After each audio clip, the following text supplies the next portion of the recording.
In 16 years of teaching elementary school in Union, Maine, Charlene Dickens has learned that when it comes to dealing with kids, expect the unexpected. But on June 16th, 1993, she found herself faced with a problem few teachers of any before her ever had to handle.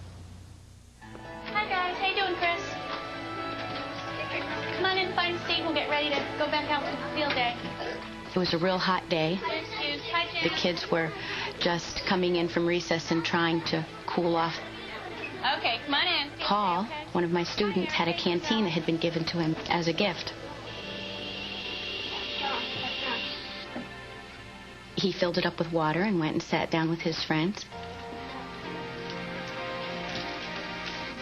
Among the students in the second grade class was John Strout. We were all pretty thirsty, and first I took a drink, and then Carlton took a drink, and then Paul took a drink. And he was the one with bad luck.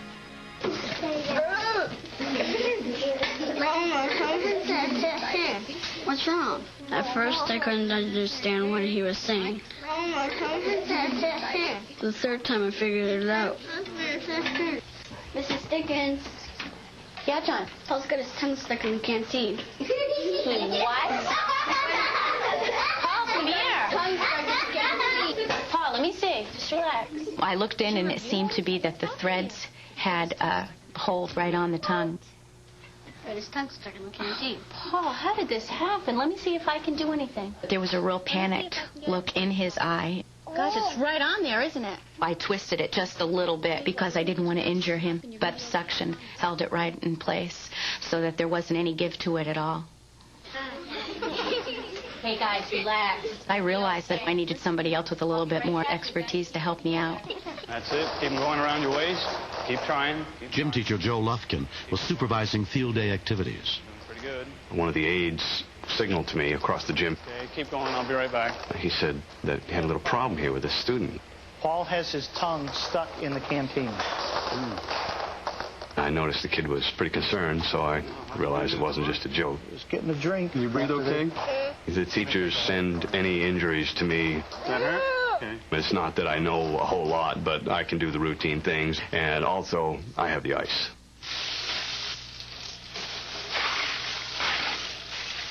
The only thing I could think of to do was put some ice in the water to cool the canteen down, which hopefully would cool his tongue down, and then perchance you could get it out.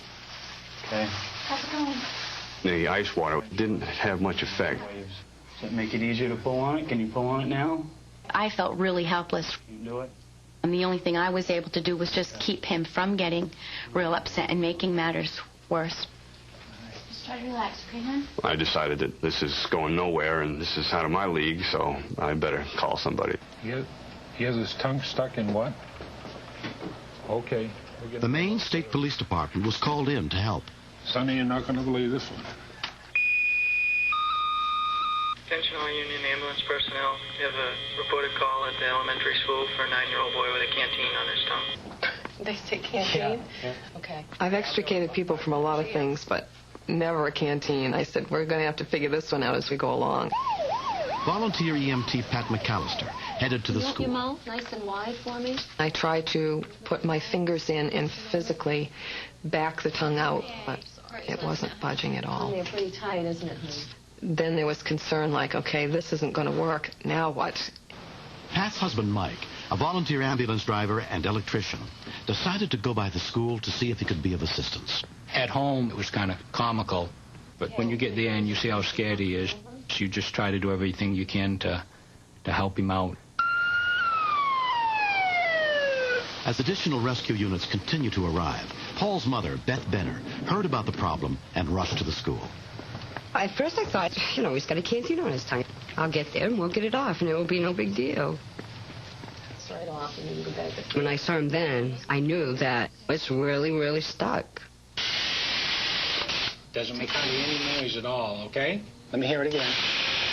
I just tried to explain to him that they was going to drill up through it to try to relieve the pressure. As close as you can to your mouth. We're going to help you hold the canteen. He thought he was going to lose his tongue. Okay, you ready? And his eyes are bigger than buttons. Can you get the drill out here? Hold halfway. Oh, easy. Okay. We'll drill a hole right in the front, okay? Hang on, Everybody hang on. Okay.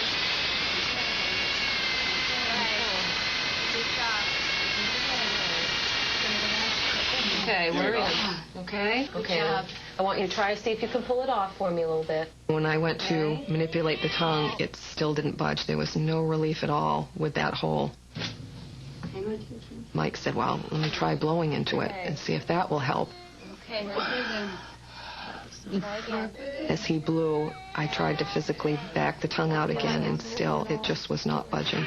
Okay, let's stop. I'm getting blood on this side. I think we're doing more harm than good at this point. I was concerned, now knowing for sure that it was a swelling problem, that it might work into the base of his tongue and close up his airway.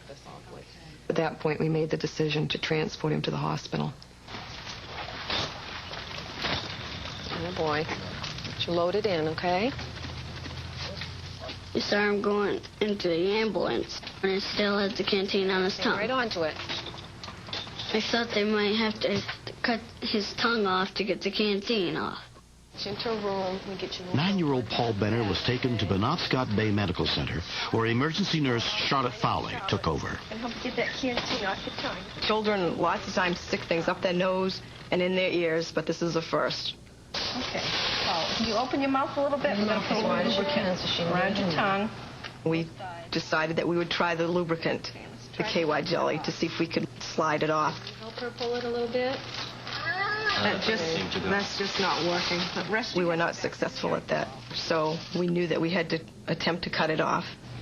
Hi, Paul. Surgeon Olaf Anderson was called in. Boy, that's a big can. You must have been real thirsty. The emergency room physician had said over the telephone, I suppose I can try and yank this thing off, but I know that the mother would faint. Can you take a real deep breath for me, Paul? So I think we need to try something more professional. There'll be a little needle in your hand, okay? Obviously, we had to cut it off some way. And as soon as they'd started an intravenous line, and he seemed relaxed, we went about our business. Now, we had a wire cutter and a pair of scissors. We were able to make a hole in the can, but there were seams everywhere, and those were harder to traverse with those tools. We often have to improvise a little bit and look for different instruments, but it isn't often that we call in the engineering department. See where you got that, Jim. Within a matter of minutes, he was up with a fine selection of shears. Got it. I think that right there will work. Perfect. We just picked the best ones and proceeded from there. All right, Paul. This is going to make it move a lot faster. Rob, you want to come in here? Sure. Let's really hang on to this.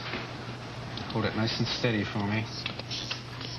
At one point, when the tin snips got really close to his eye, I said, just close your eyes, Paul. I said, just close your eyes. Press through it. And Mom will watch for you. Okay. Almost over, Bob. Okay, good. Okay. Wow. Good man. And then we saw the end of the tongue sticking out of the end of the cylinder like a drumstick. All right, Paul. Here comes the final blow. We could just get the wire cutter between the tongue and the cylinder. Almost there. And that is the last cut job. All right. Okay. Now we've just got to spring it open. Push this open. Here, it's coming. It's coming. Yeah! Wow. Now stick your tongue out. Just as soon as it come off, he was fine. I felt really relieved. I felt good. Paul was smiling. Everybody was smiling, you know. It was like, phew. After being given a quick checkup and a popsicle to ease the swelling, Paul was sent home. They promised me that they would get that canteen off, but I was afraid that I have to keep it on my tongue for the rest of my life. Okay, Paul, you climb on. That's all right. Paul is very set back, quiet. He's a good little boy. He's got a big heart. I think he learned not to stick his tongue in things. I don't believe anything like this will ever happen in his life again. Every lobster she touches. This is probably the best lobster. I ain't gonna buy a canteen again because I might get my tongue stuck in it. There you go. There's probably a chance of it. Do you need the drill over there? You sure? Might help you get into that lobster. We can open that up and we can get all the meat out of the body with the drill. We were all real sure to focus on the positive and tell him how proud we were of him, because we were. He really kept it together and was really calm, and I thought handled it quite well. That's the girl because it's soft. This is hard. And that's hard. That's the boy. I think the lesson certainly is on teaching kids, don't go sticking your tongues in places that aren't supposed to have a tongue in them. But that really was a happy ending, and I love happy endings. Tell him not to get his tongue stuck. How's that tongue doing in the lobster? Can I see it? Stick it way out. Next. I said, just let me have my son back. I just wanted to tell him one more time that I love him, and I was afraid I wasn't going to be able to do it.